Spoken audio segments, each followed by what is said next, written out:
The first wildflowers that you'll spot in our core story are these Blackfoot daisies. Beautiful white, delicate daisies that are all over pastures right now. They love any sort of rocky, depleted soil. Are hardy plants, do good in direct sunlight and with very little moisture. Moving to the trailhead, we have some agarita we'll touch on a little bit later. Our Eve's necklace is just finishing up its bloom. Beautiful drooping pink flowers. The pollinators absolutely love them, and they have a beautiful fragrance. The Eve's necklace is named from the seed head, which form black beads, like a seed pod that looks like beads of a necklace.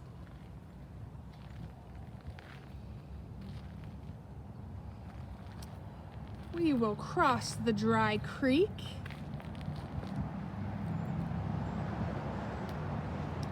And the penstemons, Brazos penstemon, are providing a lot of purple color right now, framing the sidewalk. These are a favorite of the pollinators.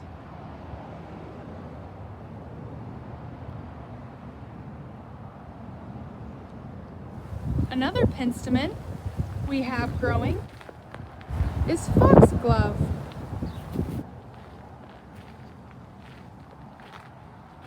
And here we enter our garden space.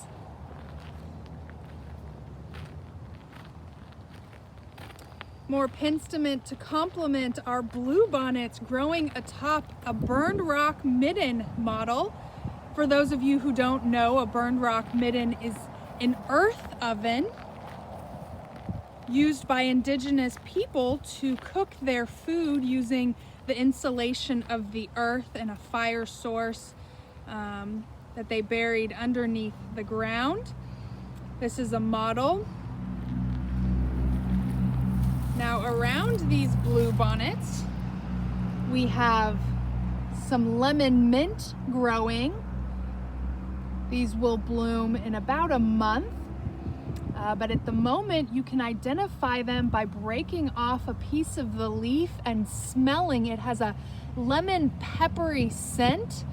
The chemical in this that aids in its medicinal use is thymol, giving it a sedative quality when drank as a tea. But it can also be used in salad to give a little bit of a kick or to spice up some roasts, meat roasts or stews. It also has the chemical component of citronellol. So rub it on your skin for an organic, all-natural insect repellent. A lot of the lemon mint, lemon bee balm growing here. Our sunflower corner is well underway. We've had to thin out hundreds of sunflower sprouts, but we have a nice grouping of them loved by the birds. The goldfinches will feast once they go to seed in late fall. And here we have our agarita. Easy to identify by the stiff, spiny leaflets.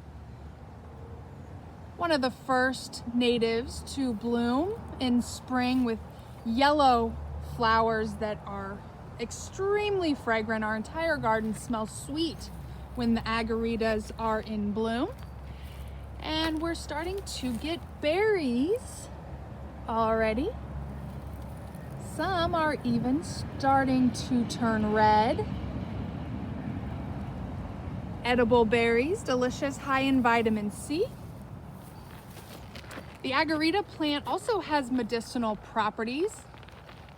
The chemical component berberine is present, giving the root and this inner part of the stem this very vibrant yellow color.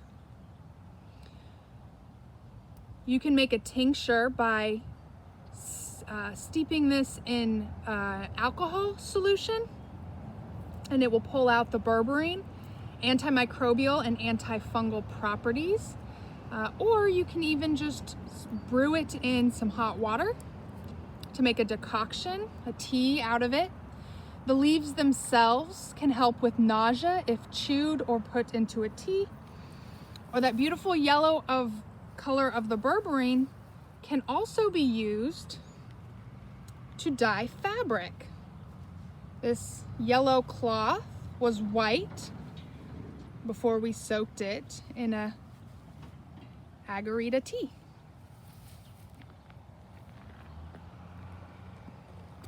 And freshly transplanted this morning, we have wild Drummond onions.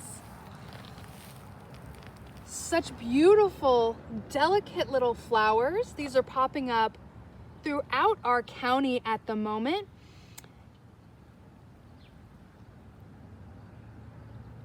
These wild onions, of course, are edible. They have a poisonous look-alike called crow's poison that you want to avoid.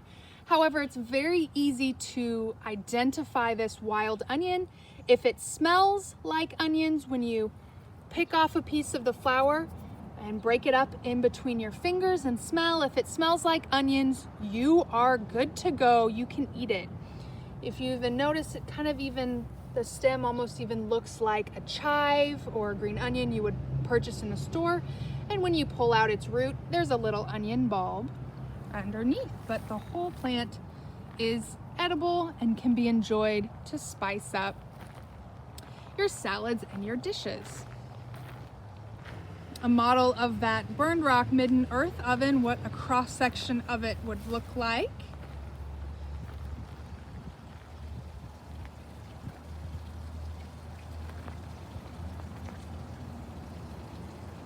And here we have our dewberries.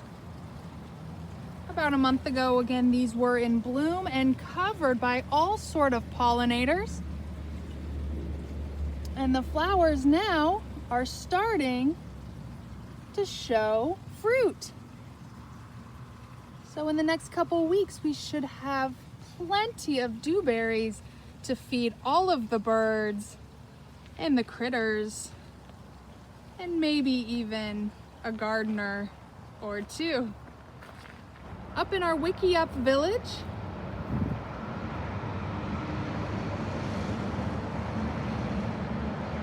our bluebonnets have taken off. Colony of bluebonnets double each year, and this year they just look fantastic.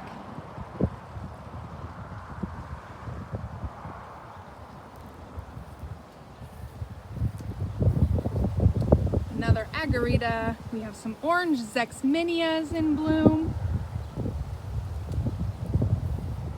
Our flint napping station.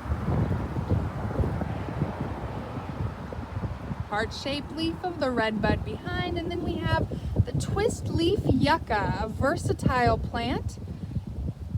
The blades of the yucca can be used to weave baskets, the needle point of the tips, maybe to suture or sew. The root of the twist leaf yucca has saponins, which provide a soap if you're out in the wild. Indigenous people would have used this to bathe, ceremonial baths, and to clean their clothes. Saponins also have medicinal properties to them as well, and the yuccas will send up a stalk that is edible when cooked in an earth oven, and the flowers of the twist leaf yucca are edible as well.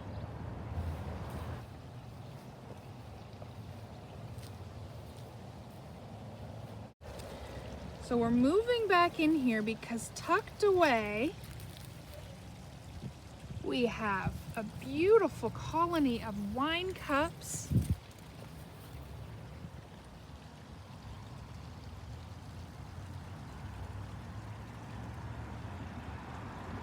That grow amongst the agarita behind it. Again, you can see all the beautiful agarita berries.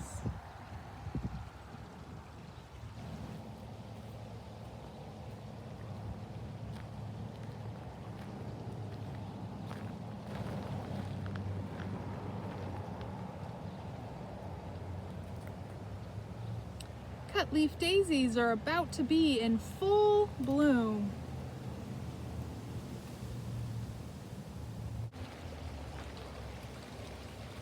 Straight ahead, bedrock mortars, holes in the bedrock where indigenous people processed food, and over time, pieces of the rock would chip away and form these holes.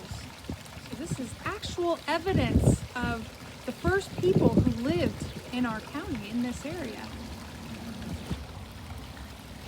Texas sundra provides color on the cloudiest of days. And soon, a coreopsis will take off, partnering beautifully alongside these calilophus.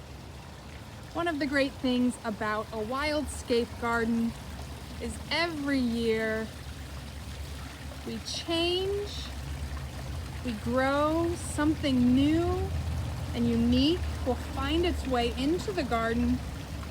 We have a golden aster, gray golden aster, provides beautiful color in fall.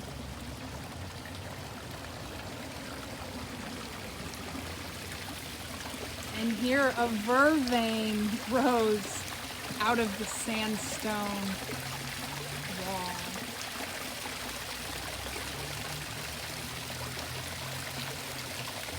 And here's another view of our bluebonnets from our amphitheater.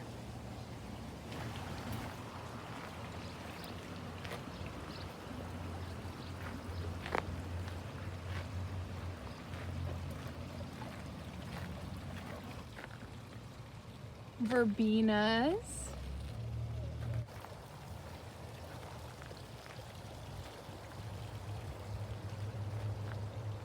Our resident pecan tree, a Stewart pecan tree.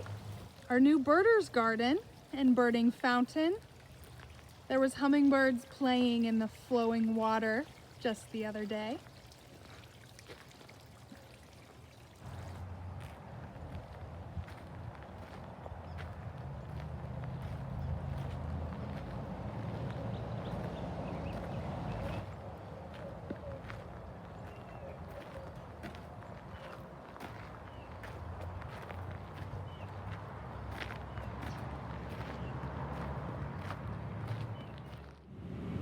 That wraps up our Waking Up with Wildflowers virtual tour. We hope to see you in person soon. But in the meantime, keep your eye out for more videos as more things come into bloom in the Texas Botanical Gardens.